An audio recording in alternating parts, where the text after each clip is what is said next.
Bismillahirrahmanirrahim. Assalamualaikum warahmatullahi wabarakatuh.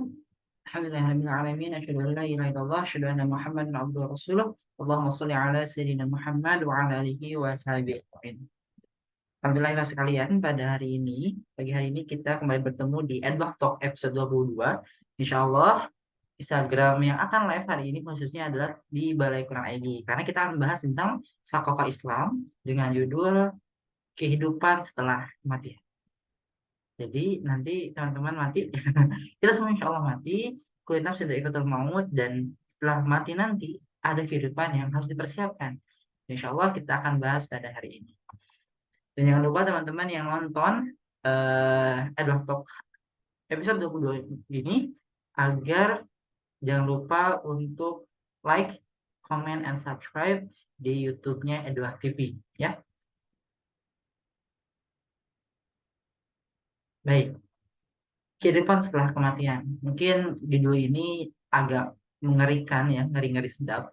Tapi tentu akan menjadi reminder buat kita semua bahwasanya setelah meninggal itu tidak akan kemudian selesai.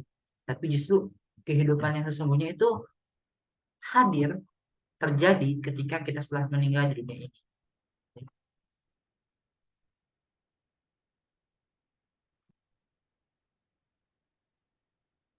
Kullu nafsin dha'iqatul maut tsumma ilaina turja'un. Ayat yang saya sebutkan tadi di awal, bahwa setiap yang bernyawa akan merasakan mati, kemudian hanya kepada kami kamu dikembalikan.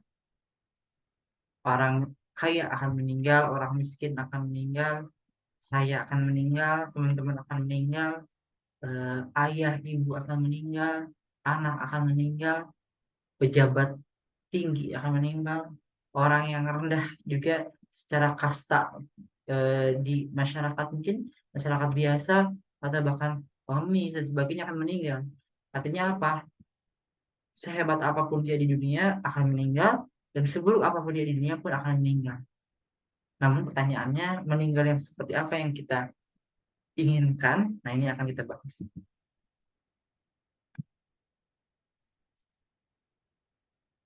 Kematian membuat kita harus berpisah dengan pasangan yang kita cintai, anak-anak yang kita sayangi, rumah yang kita tinggali, serta harta yang kita cari dan kumpulkan setengah mati. Pertanyaannya, siapkah? Siap tidak siap, dan harus siap, teman-teman. Semua akan ditinggalkan.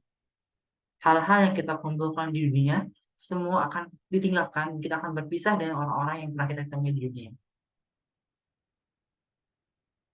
Pasangan, anak-anak, kemudian yang kita miliki, rumah, harta, dan lain semuanya akan ditinggalkan.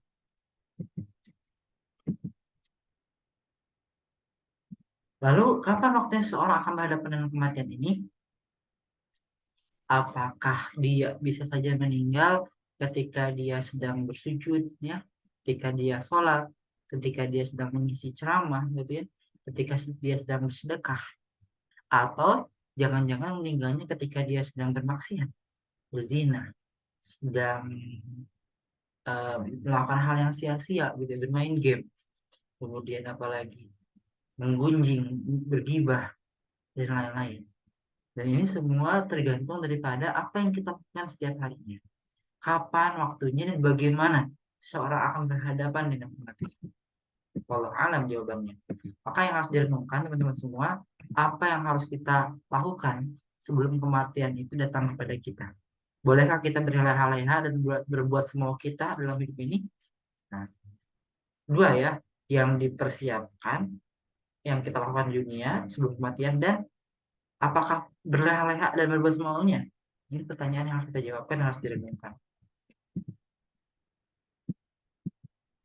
Ketika kematian datang kepada kita, apakah kita harus dalam keadaan taat atau boleh dalam keadaan maksiat kepada Allah? Nah, ini ya pertanyaan tadi di awal. Boleh atau tidak dalam keadaan taat, atau boleh dalam keadaan maksiat? Tentu ini akan mempengaruhi kondisi kematian kita dan menjadi gambaran akan kemana kita nanti setelah meninggal. Kehidupan kita setelah meninggal ini, kita akan kemana? Ke surga kah atau ke neraka kah? Dan kondisi kita meninggal itu akan menjadi gambaran, ya, apakah dia husnul khatimah atau su'ul khatimah. Setelah kita mati, apakah hidup kita berakhir tanpa ada apa-apa lagi, atau kata kepada kami kamu dikembalikan, itu artinya kita akan otomatis masuk surga Allah. Nah, apakah otomatis gitu ya? Kan kalau orang meninggal ada ucapan yang mana itu berasal dari firman Allah Subhanahu wa taala dalam surat Al-Baqarah ya, inna lillahi wa inna ilaihi raji'un. Inna lillahi, sesungguhnya kepada Allah, wa inna ilaihi raji'un, dan sesungguhnya kepadanya lah, ilaihi raji'un, akan kembali. Kita akan kembali. Kita itu semuanya milik Allah. Sebenarnya kita milik Allah, dan kepadanya kita akan kembali. Lalu apakah akan otomatis masuk surga? Ini menjadi jawaban yang harus kita ini pertanyaan yang harus kita jawab. Kita pasti dibangkitkan. Ya, dalam surat At-Taghabun ayat ke-7, za'amal ladzina kafaru an lan yub'atsu qul bala wa rabbi latub'atsunna tsumma latunabba'unna bima 'alimtum wa dzalika 'ala Allahi yasir. Orang-orang kafir mengatakan bahwa mereka sekali-kali tidak dibangkitkan. Katakanlah, tidak demikian, demi Tuhanku kalian benar-benar pasti dibangkitkan. Kemudian akan diberitakan kepadamu apa yang telah kamu kerjakan. Hal demikian adalah mudah bagimu. Nanti ketika meninggal, kita akan dimakamkan, kemudian nanti kita akan dibangkitkan di yaumil ba'ats, dikumpulkan di yaumil mahsyar, dan kemudian kita akan diminta pertanggungjawaban, yaumil hisab, akan diperhitungkan apa-apa yang telah kita lakukan selama di dunia. Artinya, masuk surga, masuk neraka itu tergantung dari apa yang hayo milisab ini, apa yang diperhitungkan, yakni awal-awal kita dunia, gitu ya, yang akan mempengaruhi kita akan kemana, apakah ke surga, apakah ke neraka, atau ke neraka dulu baru ke surga, itu ya, atau sebaliknya gitu. Ini akan menjadi pertanyaan yang harus kita jawab.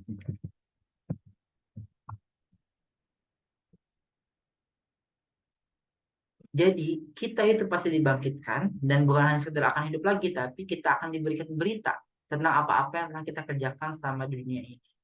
Ibaratnya pohon, apa yang sudah kita tanam di dunia akan kita panen nanti di akhirat.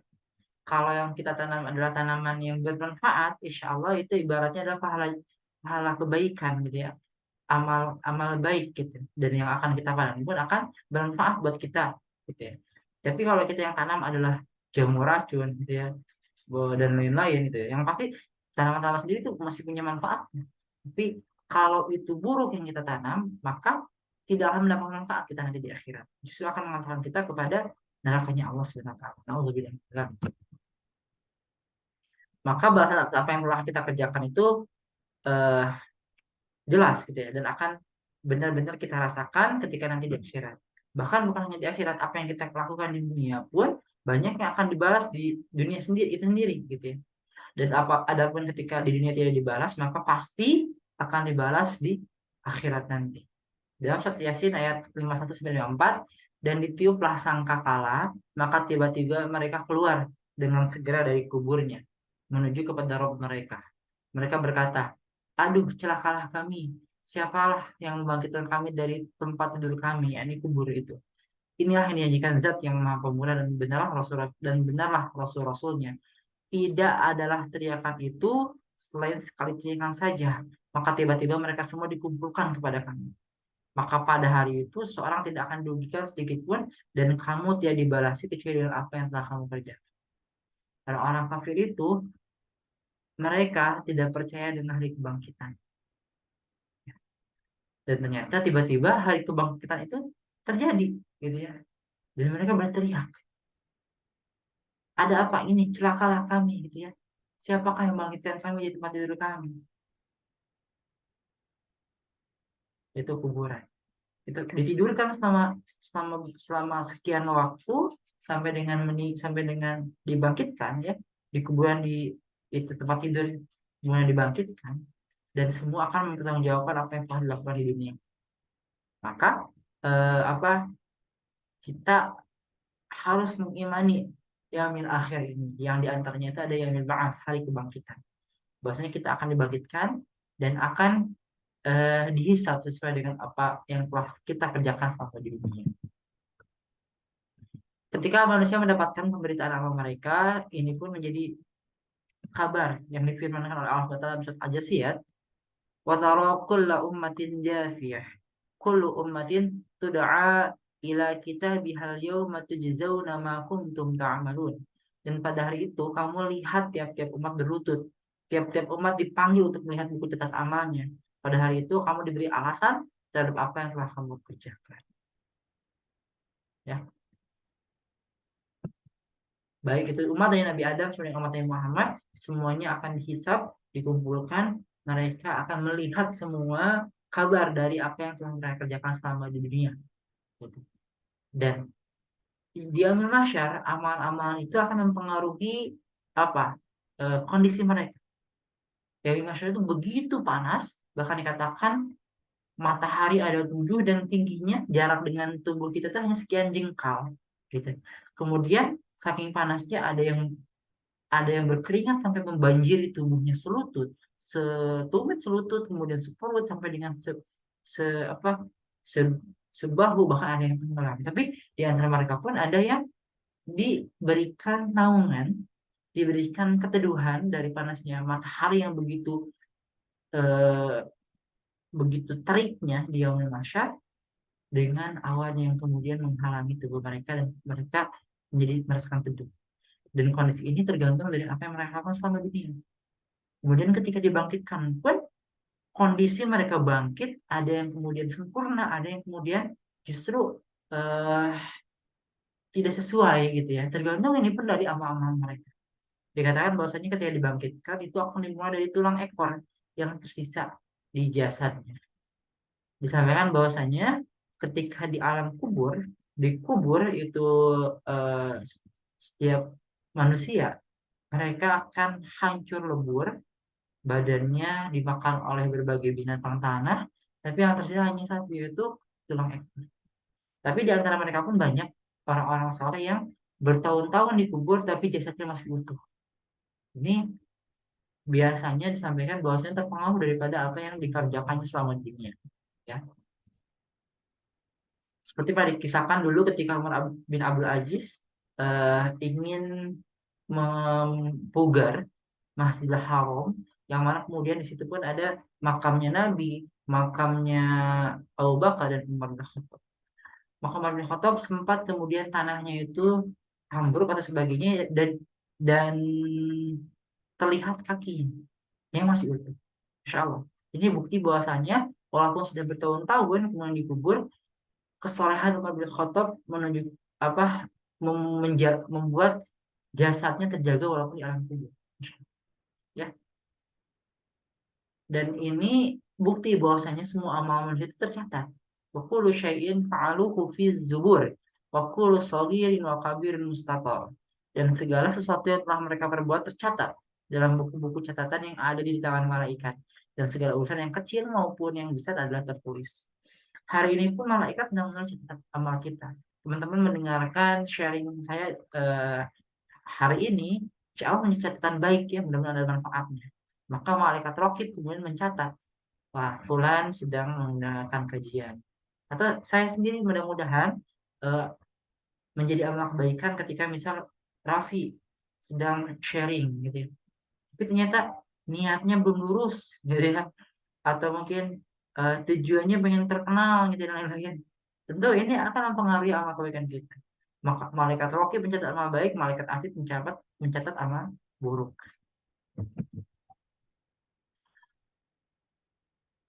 Dalam surat Al-Haqqah dikatakan bahwasanya ada orang yang mendapatkan kitab catatan tadi, catatan amal tadi itu dari sebelah kanan, ada juga yang sebelah kiri.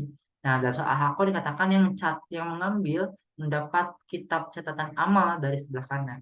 Fa'amma man utiya kitabahu biyaminih fayaqulu ha umqra'u kitabiyah inni dhanantu anni mulaqin hisabiyah fahuwa fi 'ishatin radiyah fi jannatin 'aliyah. Adapun orang-orang yang diberikan kepadanya kitab dari sebelah kanannya, maka dia berkata, ambillah, bacalah kitabku ini. Sesungguhnya aku yakin bahwa sesungguhnya aku akan menemui hisab terhadap diriku, maka orang itu berada dalam kehidupan yang diridhoi, dalam surga yang tinggi. Maka orang yang mengambil kita catatan dari sebelah kanan itu adalah orang-orang yang hidupnya diridhoi dan insya Allah mendapatkan surga yang tinggi. Dan ada yang dari sebelah kiri, ada orang yang diberikan kepadanya kitab dari sebelah kiri, maka dia berkata, wahai alangkah baiknya kiranya tidak diberikan kepadaku kitabku ini, dan aku tidak mengetahui apa hisab terhadap diriku. Wahai kiranya kematian itu telah menyelesaikan segala sesuatu. Sebentar. Hartaku sekali-kali tidak memberi manfaat kepadaku. Telah hilang kekuasaanku dariku. Allah berfirman, peganglah dia selalu. Belenggulah tangannya ke lehernya. Kemudian masukkanlah dia ke dalam api neraka yang menyala-nyala. Kemudian belitlah dia dengan rantai yang panjangnya 70 hasta. Sesungguhnya dia dahulu tidak beriman kepada Allah yang Maha Besar. Ya, jadi orang-orang yang mendapatkan kitab amalnya itu dari sebelah kiri, dialah orang-orang yang diridhoi dan mendapatkan banyak azab, siksa dari nerakanya Allah Subhanahu wa taala. Orang-orang yang beriman yang ringan timbangan kebaikannya. فأما ما ثقلت موازينه فهو في عيشة راضية وأما من خفت موازينه فأمه هاوية وما أدراك ما هي نار حامية. Dan adapun orang-orang yang berat timbangan kebaikannya, maka dia berada dalam kehidupan yang memuaskan. Dan adapun orang-orang yang ringan timbangan kebaikannya, maka tempat kembalinya adalah neraka hawiyah. Dan tahukah kamu apa neraka hawiyah itu? Itu api yang sangat panas. Ya, jadi setiap amal itu walaupun hanya sebesar zarwah itu akan ditimbang ya ketika yang hisab yang mizan. Dan siapa yang ringan timbangan kebaikannya dia akan masuk neraka hawiyah. Dan siapa yang ringan timbangan keburukannya maka dia akan masuk surganya. Lebih berat timbangan kebaikannya. Nah, tentang kebaikan sendiri, bahwasanya kebaikan yang maksud bukan sekedar apa yang dipandang baik oleh manusia. Karena apa yang dipandang baik oleh manusia belum tentu baik dalam pandangan Allah Subhanahu wa taala. Apa yang kita baik belum tentu baik menurut Allah, apa yang menurut kita buruk belum tentu baik buruk menurut Allah Subhanahu wa taala. Ya. Jadi yang menjadi tolak ukur baik atau salah itu adalah syariat Islam. Ya, sebagaimana itu merupakan firman Allah Subhanahu wa taala. Kebaikan ini maksud di sini adalah amal soleh, yaitu amal yang dilakukan ikhlas semata karena Allah dan benar sesuai dengan tuntunan Nabi Rasulullah SAW. Jadi eh, poin untuk kemudian mendapatkan ridhonya Allah adalah dengan kita beramal. Amalnya harus ikhlas karena Allah dan mengikuti risalah. Contohnya daripada baginda Nabi Muhammad SAW. Oleh karena itu penting bagi kita untuk selalu beramal soleh, mengikhlaskan setiap amal-amal karena Allah dan menstandarkan amal-amal kita kepada standar Islam saja agar nanti di hari hisab kita bisa selamat. Ya. Berapa lama kita akan hidup di akhirat? Nah, ini kita akan bahas di sesi selanjutnya Balai Quran berkaitan kehidupan dan kematian. Nah, ini sebagai spoiler nih. Nanti di akhirat tuh kalau dibandingkan dengan kehidupan dunia berapa lama dan dari situ kita akan menyadari bahwasanya kehidupan dunia itu begitu singkat dan waktu singkat itu harus kita optimalkan untuk mengumpulkan amal-amal kebaikan sehingga kita dapat ridhonya Allah Subhanahu wa taala. Sekian, mudah-mudahan bermanfaat. Terima kasih. Wassalamualaikum warahmatullahi wabarakatuh.